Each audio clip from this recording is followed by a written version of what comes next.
Start कर दूं। देखो हम लोग सबसे पहले क्वेश्चन नंबर 59 को देखते हैं। अगर हम क्वेश्चन नंबर 59 को देखते हैं तो 59 में क्या लिखा हुआ है? 59 में लिखा हुआ है Faraz won a state ₹4 million lottery and will receive a check of 200,000 now and a similar one each year for the next 19 years. To provide these 20 payments, the State Lottery Commission purchased an annuity due at the interest rate of 10% compounded annually. How much did the annuity cost to the commission? बड़ा अच्छा और मुश्किल और अंग्रेज़ी का सवाल है। देखो आराम से तवज्जो से ज़रा सुनना। सवाल ये कहता है सबसे पहले कि फराज एक बंदा है और उसने स्टेट की एक लॉटरी जीती 4 मिलियन की। फराज ने 4 मिलियन की लॉटरी जीती। 4 मिलियन की लॉटरी जीतने का मतलब ये है कि अब स्टेट जो है ना वो इसको स्टेट यानी कि तुम समझ लो गवर्नमेंट का इदारा, वो इसको 4 मिलियन रुपए देगा। गवर्नमेंट का इदारा इसको कितने पैसे देगा? 4 मिलियन रुपए देगा। और तय ये वह है कि and will receive a cheque of 200,000 now and a similar one each year for the next 19 years. Government ने ये बोला है कि आप लॉटरी जीते हो। गवर्नमेंट ने ये बोला है कि आप लॉटरी जीते हो। गवर्नमेंट ने ये बोला है कि आप लॉटरी जीते हो, हम आपको जो है वो पैसे देंगे, हम आपको 4 मिलियन रुपए देंगे। लेकिन आज हम 4 मिलियन रुपए आपको नहीं देंगे।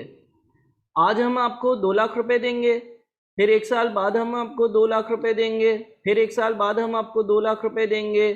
इस तरह से हम आपको जो है वो हर साल के आखिर में 2 लाख रुपए देते रहेंगे। और ऐसे हम आपको जो है ना वो 20 बार 2 लाख 2 लाख 2 लाख 2 लाख 2 लाख रुपए देते रहेंगे। ठीक है, मैं वापस से रिपीट करता हूँ। गवर्नमेंट ने फराज को ये कहा कि फराज भाई आप 4 मिलियन रुपए जीते हो। गवर्नमेंट ने फराज को ये कहा कि फराज भाई आप 4 मिलियन रुपए जीते हो, हम आपको 4 मिलियन रुपए देंगे, लेकिन हम आज आपको 2 लाख रुपए देंगे, फिर 1 साल बाद हम आपको 2 लाख रुपए देंगे, फिर 1 साल बाद हम आपको 2 लाख रुपए देंगे, फिर 1 साल बाद हम आपको 2 लाख रुपए देंगे। इस तरह से 2 लाख 2 लाख 2 लाख 2 लाख 2 लाख 2 लाख करते करते हम आपको 20 बार 2 लाख रुपए देंगे। ये क्लियर है? फिर लिखा हुआ है टू प्रोवाइड दीज 20 पेमेंट्स। अब गवर्नमेंट ये कह रही है कि फराज साहब को जो 2 लाख रुपए देने हैं 20 बार, उसके लिए the state lottery commission purchased an annuity due at the interest rate of 10% compounded annually. How much did the annuity cost to the commission? जो ये फराज भाई को 2 लाख 2 लाख 2 लाख 2 लाख 2 लाख देने हैं ना, इसके लिए स्टेट ने आज एक एन्युटी परचेज कर ली। एन्युटी परचेज करने का मतलब ये है कि कंपनी ने जो है या स्टेट ने जो है वो आज गवर्नमेंट ने जो है वो एक बैंक में पैसे जमा कर दिए, जिससे फराज को ये पैसे मिलते रहे, और ये एक एन्युटी ड्यू है। यानी कि अब आपको ये बताना है कि आज गवर्नमेंट जो है ना वो कितने पैसे जमा कर दे, आज गवर्नमेंट जो है वो बैंक में कितने पैसे जमा कर दे, आज गवर्नमेंट जो है वो बैंक में कितने पैसे जमा कर दे, यानी कि प्रेजेंट वैल्यू, ताकि उससे हर साल फराज को 2 लाख रुपए मिलते रहें। तो इसका मतलब ये हो गया कि आर मुझे दिया हुआ है 2 लाख रुपए, ठीक है। 1 माइनस 1 प्लस रेट जो है वो 10% का है, 10% पावर माइनस 20, 20 बारियों की बात हो रही है, divided by 1 plus 10%, divided by 1 plus 10%, multiplied by 1 plus 10%, multiplied by 1 plus 10%। Solve आप लोग बाद में कर लेना इस सवाल को, लेकिन मुझे जल्दी से फटाफट से बता दो कि समझ में आ गया, ताकि मैं आगे बढ़ूँ। देखिए गवर्नमेंट आज एक जगह पर पैसे जमा कर देगी ताकि उसमें से 2 लाख 2 लाख 2 लाख 2 लाख 2 लाख रुपए जो है वो फराज को देती रहे। यानी कि जितनी बार भी 2 लाख रुपए फराज को देने हैं, जितनी बार भी 2 लाख 2 लाख 2 लाख 2 लाख 2 लाख 2 लाख रुपए फराज को देने हैं, उसकी मुझे प्रेजेंट वैल्यू ढूंढनी थी। फराज को टोटल 4 मिलियन रुपए मिल रहे हैं, 2 लाख 2 लाख 2 लाख रुपए कर कर। आज 2 लाख मिलेंगे, फिर 1 साल बाद 2 लाख मिलेंगे, फिर मजीद 1 साल बाद 2 लाख मिलेंगे, फिर मजीद 1 साल बाद 2 लाख मिलेंगे एंड सो ऑन। ठीक है। हाँ हफ्सा, 2 लाख में इंटरेस्ट भी होगा। बिल्कुल काशिफ सही आंसर है। ठीक है, नहीं मेरे ख्याल में थोड़ा सा गलत है आंसर काशिफ, तुमने 1+i से शायद मल्टीप्लाई नहीं किया, ये एन्युटी ड्यू है। अच्छा क्वेश्चन 60 पर चलते हैं। क्वेश्चन 60 में लिखा हुआ है mister Dawood is saving for retirement. Mister Dawood जो है वो अपनी रिटायरमेंट के लिए पैसे जमा कर रहा है। At the beginning of each year for 20 years he deposits ₹5,000 into a retirement account। Mister Dawood अपनी रिटायरमेंट के लिए पैसे जमा कर रहा है। मिस्टर दाऊद अपनी रिटायरमेंट के लिए पैसे जमा कर रहा है। At the beginning of each year for 20 years he deposits ₹5,000 into a retirement account। हर साल के शुरू में ये 20 सालों के लिए पैसे जमा करेगा। The account pays 6% per annum compounded quarterly। At the end of the 20 years, Mr. Daud wants to purchase from the account an annuity due which will pay him 25,000 per year for the following 10 years beginning immediately। ये जो पैसे इकट्ठा होंगे इससे mister Dawood एक NVT खरीद लेगा। NVT खरीदने का मतलब ये है कि कहीं पर ये पैसे रख देगा। और ये पैसे क्यों रखेगा? ये पैसे इसलिए रख रहा है ताकि इसको 25,000 रुपये हर साल मिल सकें अगले 10 सालों के लिए। Will he has enough money in the account to pay for the NVT when he tries to purchase it? If so, how much money will be left over? If not, how much money is Mr. Daud short? Assume interest remains the same throughout the entire time period। पहले मैं आप लोगों को इस ख़तरनाक सवाल को solve करने से पहले जो है वो 2 मिनट रीडिंग टाइम देता हूँ। आप ज़रा इसको रीड करें, मीनवाइल मैं आप लोगों की अटेंडेंस मार्क करवा दूँ।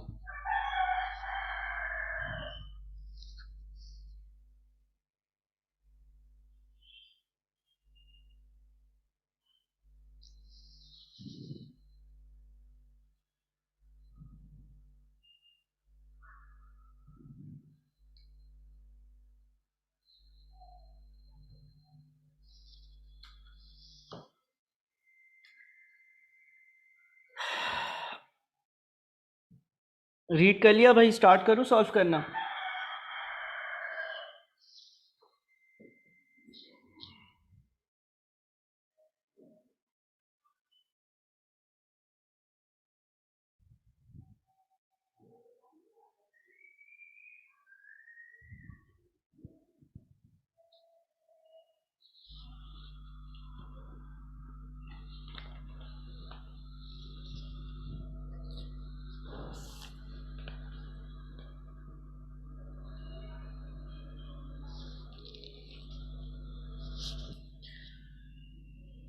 अच्छा जी, सबसे इम्पोर्टेंट बात जो इस सवाल में है वो इम्पोर्टेंट बात ये है कि देखो ये किस्तें हर साल के आखिर में जमा करेगा।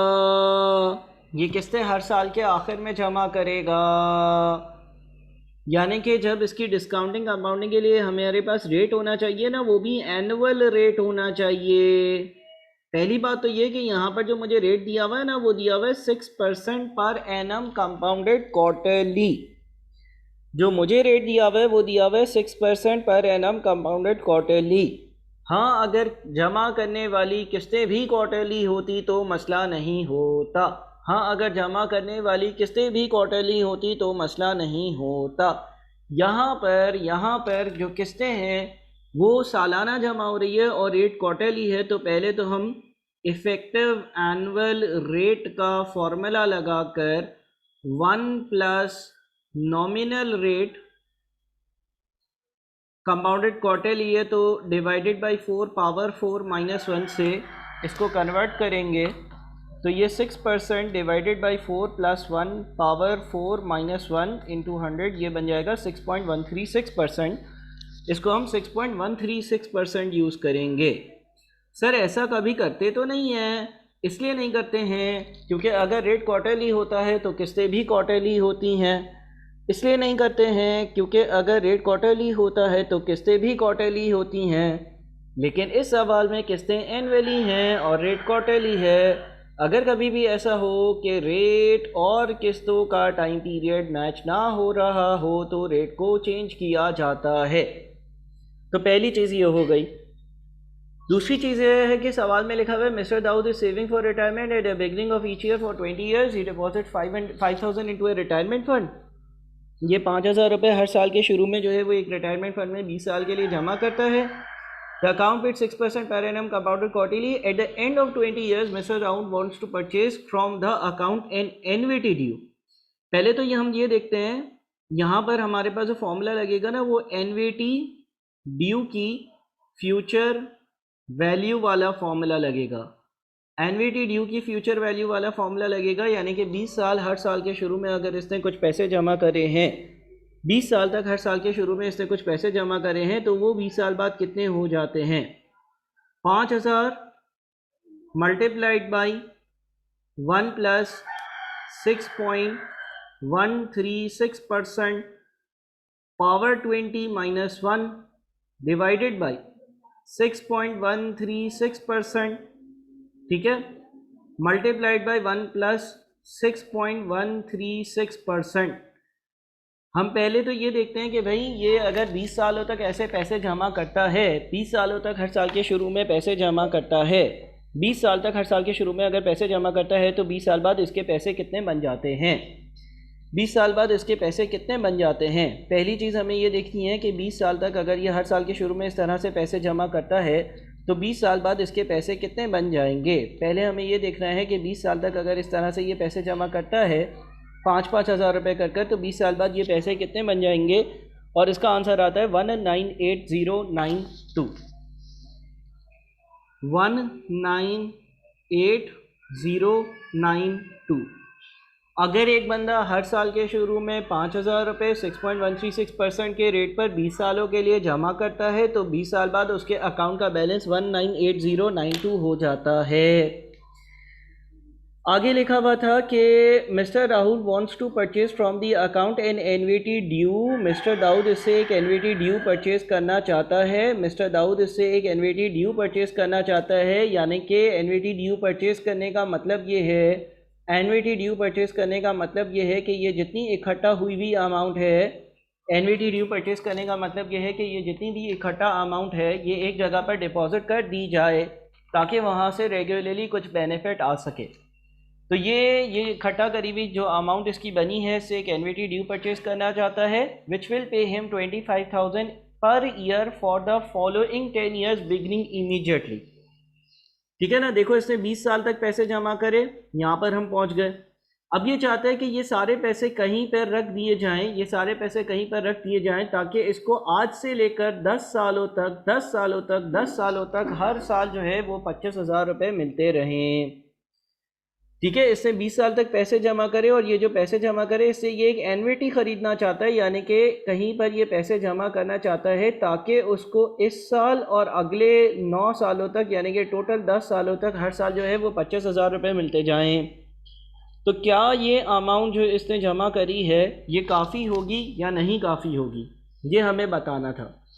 तो अब हम करेंगे क्या, हम ये देखेंगे कि यार ये जो इसको 10 साल तक अगर हर साल 25,000 रुपये चाहिए और इसके लिए ये कुछ अमाउंट जमा करेगा ताकि इसको हर साल जो है वो पैसे मिलते रहें, तो आखिर इसको कितनी अमाउंट एज अ एनवीटी जमा करनी पड़ेगी। यानी कि अब हम 25,000 रुपये की प्रेजेंट वैल्यू लेंगे, यानी कि R multiplied by 1 minus 1 plus 6.136% power minus 10 divided by 6.136% multiplied by 1 plus 6.136%। ठीक है, यानी कि आपने क्या किया, अब आप जो है वो एनवीटी ड्यू की प्रेजेंट वैल्यू ढूंढ रहे हो। 25,000 multiplied by 1 minus 1 plus 6.136% power minus 10 divided by 6.136% multiplied by 1 plus 6.136%। यानी कि अगर किसी को 25,000 रुपये चाहिए हो, 10 सालों के लिए चाहिए हो, 6.136% का इंटरेस्ट रेट हो और उसके लिए वो सेट असाइड या साइड पर कुछ अमाउंट करना चाहे आज ही, तो वो अमाउंट बनती है 194040, जैसे कि काशिफ ने बताया। तो क्या इतने पैसे इसके पास हैं? क्या इसके पास इतने पैसे हैं? यस इसके पास इतने पैसे हैं, ये वाला काम कर सकता है। इससे जो पैसे जमा करे हैं 198092, इससे जो पैसे जमा करे हैं 198092, उस पे से अगर ये 194040 एक जगह पर साइड पर कर देता है और इंटरेस्ट रेट सेम रहता है तो इसको वहाँ से हर साल 25,000 रुपये आराम से मिलते रहेंगे। आगे बढ़ते हैं अगले सवाल पर। अगला सवाल है हमारा 61 में लिखा हुआ है find the present value. Present value यानी कि पी ढूंढना है, प्रेजेंट वैल्यू यानी कि पी ढूंढना है of Karachi toy company share which is expected to earn 5.60 every 6 months. Find the present value, हमें प्रेजेंट वैल्यू ढूंढनी है of Karachi toy company share which is expected to earn 5.60 every 6 months if money is worth 8% compounded quarterly. क्या यहाँ पर number of years mentioned हैं? क्या यहाँ पर नंबर ऑफ मेंशन्ड हैं ईयर्स? नहीं sir, number of years mentioned नहीं है। और अगर नंबर ऑफ ईयर्स मेंशन्ड नहीं होते हैं, अगर फॉर एवर लिखा हुआ हो या नंबर ऑफ ईयर्स मेंशन्ड नहीं हो, तो सवाल किस चीज़ का होता है? सर सवाल परपेचुइटी का होता है। अगर नंबर ऑफ ईयर्स मेंशन ना हो तो सवाल परपेचुइटी का होता है। लेकिन अगेन इस सवाल में एक और बात है कि ये जो पैसे मुझे मिल रहे हैं ये हर 6 महीने पर मिल रहे हैं, और जो रेट दिया हुआ है वो क्वार्टरली दिया हुआ है। जो मुझे पैसे मिल रहे हैं वो हर 6 महीने पर मिल रहे हैं, और जो रेट दिया हुआ है वो क्वार्टरली दिया हुआ है। जो मुझे पैसे मिल रहे हैं वो हर 6 महीने पर मिल रहे हैं, और रेट जो दिया हुआ है वो क्वार्टरली दिया हुआ है। पहले इस क्वार्टरली रेट को इफेक्टिव एनुअल रेट के फॉर्मूले से मैं एनुअल में कन्वर्ट करता हूँ। पहले इस रेट को इफेक्टिव एनुअल रेट के फॉर्मूले से मैं ईयरली रेट में कन्वर्ट करता हूँ, यानी कि 8% डिवाइडेड बाई 4 पावर 4-1। पहले तो मैं इस रेट को एनुअल रेट में कन्वर्ट करता हूँ। जब मैं इसको एनुअल रेट में कन्वर्ट करूँगा तो ये बन रहा है 8.24%। क्या मैं 8.24% यूज़ करूँगा? नहीं, मुझे 8.24% तो पर एनम रेट है, पर एनम रेट है, मुझे तो सेमी एनुअल रेट चाहिए। तो दोबारा से EAR का फॉर्मूला लगेगा जिसमें मैं लिखूँगा 8.24% is equals to 1 plus nominal rate compounded semi annually यानी कि 6 महीने, तो M जो है वो 2 हो गया, और इसको कैलकुलेट करूँगा, इस NR को कैलकुलेट करूँगा। मैं वापस से बात को रिपीट करता हूँ, गौर से सुनना। हमारे पास 8% कंपाउंडेड क्वार्टरली का रेट दिया हुआ था, हमारे पास 8% कंपाउंडेड क्वार्टरली का रेट दिया हुआ था, हमारे पास 8% कंपाउंडेड क्वार्टरली का रेट दिया हुआ था, लेकिन हमें 6 महीने पे पैसे मिल रहे थे। तो मैंने पहले इफेक्टिव एनुअल रेट का फॉर्मूला लगाकर उसको एक एनुअल रेट में तब्दील किया जो कि 8.24% आया। जब मेरे पास इफेक्टिव एनुअल रेट 8.24% आ गया तो उसको दोबारा से अब मैं 6 मंथली रेट में कन्वर्ट कर रहा हूँ। तो 8.24% प्लस 1 पावर हो जाएगी माइनस, पावर हो जाएगी 1/2 -1 इंटू 2, ये बनेगा 8.08%। ये बनेगा 8.08%। जो रेट मैं यूज़ करूँगा अपनी कैलकुलेशंस में, जो नॉमिनल रेट होगा वो 8.08% होगा।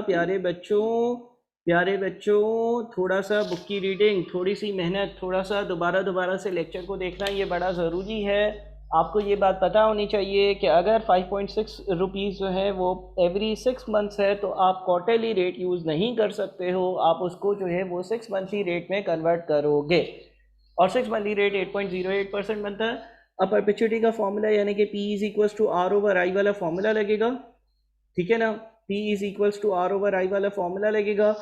R जो है मेरे पास वो 5.6 है, R जो है वो मेरे पास 5.6 है, और I जो है उसके लिए मैं 8.08% डिवाइडेड बाई 2 करूँगा। I को डिवाइडेड बाई 2 इसलिए किया क्योंकि कंपाउंडेड सेमी एनुअली है। काइंडली मुझे कंफर्म कर दो कि बात समझ में आ रही है या नहीं। आप लोगों के पास, सबके पास चैट बॉक्स मौजूद है।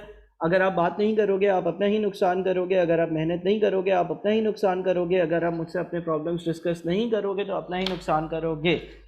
P is equal to R over I perpetuity का फॉर्मूला है। परपेचुइटी का फॉर्मूला हम पहले डिस्कस कर चुके हैं। अच्छा जी, 62 पर आते हैं। एक बार फिर से मैं बता देता हूँ, देखो हमें जो सवाल में रेट दिया हुआ था वो 8% कंपाउंडेड क्वार्टरली दिया हुआ था, क्वार्टरली दिया हुआ था। लेकिन जो R की वैल्यू थी वो एवरी 6 मंथ्स थी, यानी कि सेमी एनुअली थी।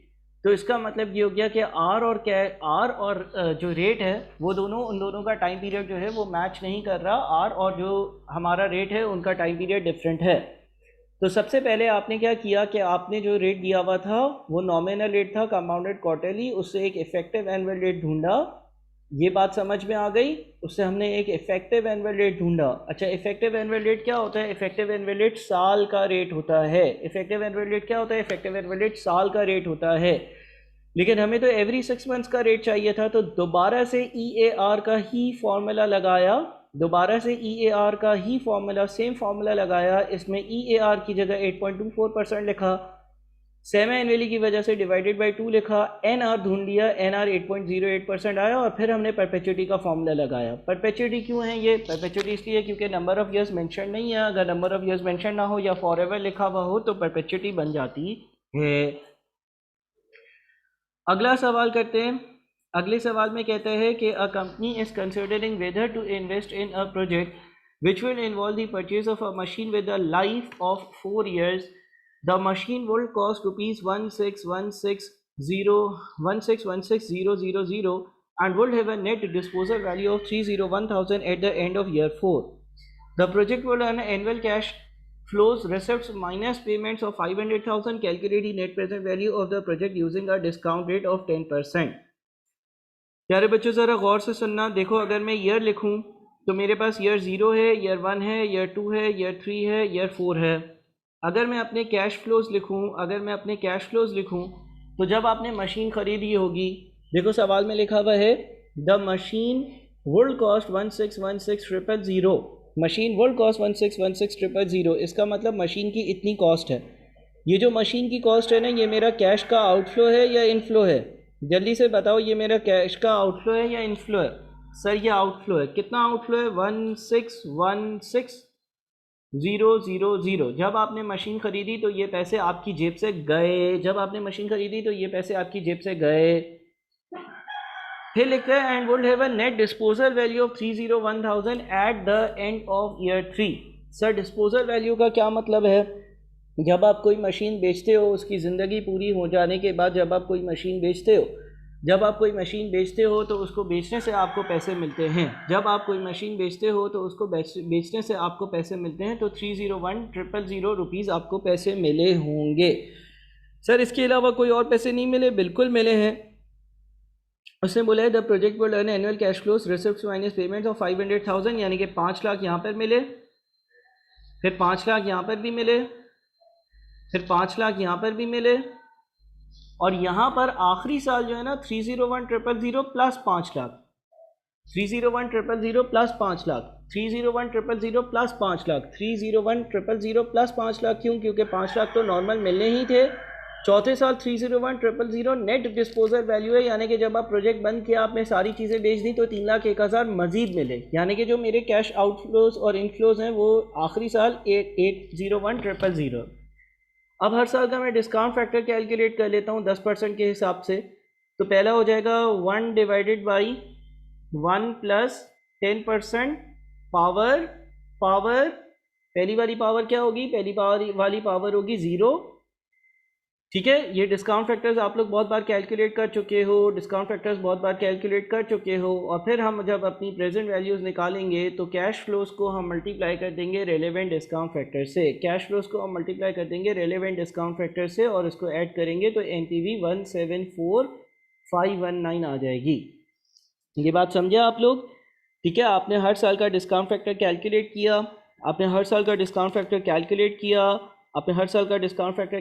किया, और उससे आपने अपनी नेट प्रेजेंट वैल्यू कैलकुलेट कर ली। नेट प्रेजेंट वैल्यू की इस तरह की बहुत सारी वर्किंग्स आपको रिकॉर्डेड लेक्चर्स में भी दी गई हैं। नेट प्रेजेंट वैल्यू निकालने के लिए आप कैश फ्लोज को डिस्काउंट फैक्टर से मल्टीप्लाई करते हो और फिर प्रेजेंट वैल्यूज़ निकाल लेते हो, और फिर सारी प्रेजेंट वैल्यूज़ को नेट ऑफ करते हो तो नेट प्रेजेंट वैल्यू 174,159 आ रही है। अच्छा, इस सवाल को एक और तरीके से भी किया जा सकता था। इस सवाल को इक्वेशन के फॉर्म में भी किया जा सकता था। इक्वेशन के फॉर्म में इस तरह से, क्योंकि हम सबको मालूम है net present value is equals to present value of cash inflows minus present value of cash outflows. Net present value is equals to present value of cash inflows minus present value of cash outflows. Present value of cash inflows निकालने के लिए एक आसान सा तरीका था कि ये 5 लाख मुझे 4 सालों तक हर साल मिल रहे हैं। ये 5 लाख मुझे 4 सालों तक हर साल मिल रहे हैं, ये 5 लाख मुझे 4 सालों तक हर साल मिल रहे हैं, तो इस पर मैं ऑर्डिनरी एनवीटी की प्रेजेंट वैल्यू वाला फार्मूला लगा दूं, इस पर मैं ऑर्डिनरी एनवीटी की प्रेजेंट वैल्यू वाला फार्मूला लगा दूं। ये 5 लाख मुझे हर साल 4 सालों तक मिल रहे हैं, तो इस पर ऑर्डिनरी एनवीटी की प्रेजेंट वैल्यू वाला फार्मूला लगा दूं। उसके बाद बचे हुए जो 3,01,000 अलग से चौथे साल मिल रहे हैं, 3,01,000 अलग से जो चौथे साल मिल रहे हैं, उसको मैं 1 + 10% पावर 4 से डिवाइड कर दूं, 1 + 10% पावर 4 से डिवाइड कर दूं। ये present value of cash inflows है। इसमें से present value of cash outflows यानी कि 1616,000 को माइनस कर दूं। ठीक है, net present value is equals to present value of cash inflows minus present value of cash outflows. इस दूसरे तरीके में मैंने इसको इक्वेशन के हिसाब से सॉल्व किया। इक्वेशन में सबसे पहले इस ब्रैकेट में present value of cash inflows है। Present value of cash inflows में ये जो 5 लाख रुपए 4 बार मिल रहे थे, इन 5 लाख की 4 सालों की प्रेजेंट वैल्यू है।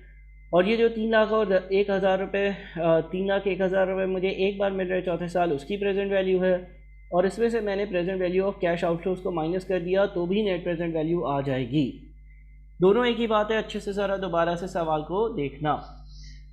आखिरी है फाइंड दी IRR यानी कि internal rate of return of an investment having initial cash outflow of 2,13,000। The cash inflows during the first, second, third and fourth years are expected to be 65,000, 96,000, 73,100 and 55,400। तो अगर ऐसा है तो ये भी equation से भी हो सकता है और नॉर्मल तरीके से भी हो सकता है। मैं इसको ईयर वाले तरीके से करता हूँ, 0, 1, 2, 3, 4। ठीक है, 4 साल लिख दिए। यहाँ पर कैश फ्लोज उससे बोला है कि 213,000 की इन्वेस्टमेंट है। उसके बाद आपको पहले साल के आखिर में 65,200 मिलेंगे, फिर आपको 96,000 रुपीज़ मिलेंगे, फिर आपको 73,100 मिलेंगे, फिर आपको 55,400 मिलेंगे।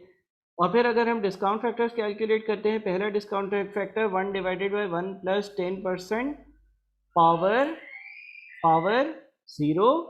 ठीक है, दूसरा डिस्काउंट फैक्टर होगा, इसी तरह से हर साल के हम डिस्काउंट फैक्टर निकाल सकते हैं। अगर हर साल का हम डिस्काउंट फैक्टर निकालते हैं तो ये सारे सालों के डिस्काउंट फैक्टर्स आ गए।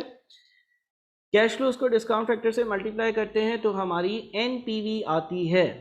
कैश फ्लोज को डिस्काउंट फैक्टर से मल्टीप्लाई कर सबको ऐड किया तो ये मेरी NPV आ गई। अच्छा, अगर मेरी NPV, लेट्स से इसको हम NPV कह देते हैं A, और A परसेंट मैंने 10% यूज़ किया, और मेरी NPV जो है ना वो 18,371.63 आई है। ठीक है, मैंने NPV A और A% की वैल्यू लिख ली। मुझे बताओ क्या मेरा IRR 10% होगा, 10% से ज़्यादा होगा या 10% से कम होगा, और क्यों? मुझे बताओ कि मेरा IRR 10% होगा, 10% से ज़्यादा होगा या 10% से कम होगा, और क्यों? IRR या इंटरनल रेट ऑफ रिटर्न पर NPV कितनी होती है, और अगर मैं डिस्काउंट रेट बढ़ाता हूँ तो NPV डिक्रीज़ होती है या इंक्रीज़ होती है? हाँ, IRR पर नेट प्रेजेंट वैल्यू 0 होती है। IRR internal rate of return वो रेट ऑफ डिस्काउंटिंग होता है जिस पे NPV 0 होती है। IRR इंक्रीज NPV डिक्रीज नहीं, discount rate increase NPV decrease. Discount rate increase करूंगा तो NPV डिक्रीज होगी, ये सही जुमला है। ठीक है, तो मैं एक काम करता हूँ कि इन्हीं कैश फ्लोज के लिए पहले मैंने क्या रेट यूज़ किया था, कितना रेट यूज़ किया था पहले मैंने 10% का रेट यूज़ किया था ना। अब मैं एक काम करता हूँ, मैं डिस्काउंट फैक्टर्स निकालता हूँ, डिस्काउंट फैक्टर निकालता हूँ एट 15%। अब मैं डिस्काउंट फैक्टर्स निकालता हूँ एट 15%, तो 1 / 1 + 15% पावर 0। इसी तरह से 1 / 1 + 15% पावर 1, 1 / 1 + 15% पावर 2, 1 / 1 + 15% पावर 3, 1 / 1 + 15% पावर 4। और अगर मैं दोबारा से अपनी प्रेजेंट वैल्यूज़ निकालूंगा तो मैं रेलेवेंट डिस्काउंट फैक्टर से मल्टीप्लिकेशंस करूंगा, और मेरे पास जो नेट प्रेजेंट वैल्यू इस बार आएगी वो कितनी आ रही है, 3974 की नेगेटिव आ रही है। इसका मतलब ये हो गया कि मेरी जो NPV B हो गई, वो होगी -3974, और जो मेरा B% होगा वो 15% होगा। ठीक है, आप लोगों को सबको मालूम होगा कि हम IRR निकालने के लिए इस तरह से 2 वर्किंग्स करते हैं, 2 NPV निकालते हैं और उसके 2 रेलेवेंट रेट्स होते हैं, और उसके बाद हम IRR का फॉर्मूला यूज़ करते हैं। फॉर्मूला क्या होता है, A percent plus A% plus NPVA divided by NPVA minus NPVB है ना, A% plus NPVA divided by NPVA minus NPVB multiplied by B minus अरे यार multiplied by B minus A%। ठीक है, देखो क्या फॉर्मूला था, A% plus NPVA divided by NPVA minus NPVB multiplied by B minus A% plus NPVA divided by NPVA minus NPVB multiplied by B minus A%। ये formula आप सबको याद होना चाहिए। ये फॉर्मूला IRR का बहुत बार पिछले लेक्चर्स में भी रिपीट हुआ है। और क्या इस फॉर्मूले में सारी चीज़ें पुट इन करते हैं तो हमारा आंसर कितना आता है, हमारा आंसर आता है 14.11%। तो आई होप कि ये जो 5 सवाल मैंने अभी आप लोगों के साथ डिस्कस करे इसमें आप लोगों को कोई मसला नहीं होगा। काइंडली मुझे जल्दी से आप लोग कंफर्म करें।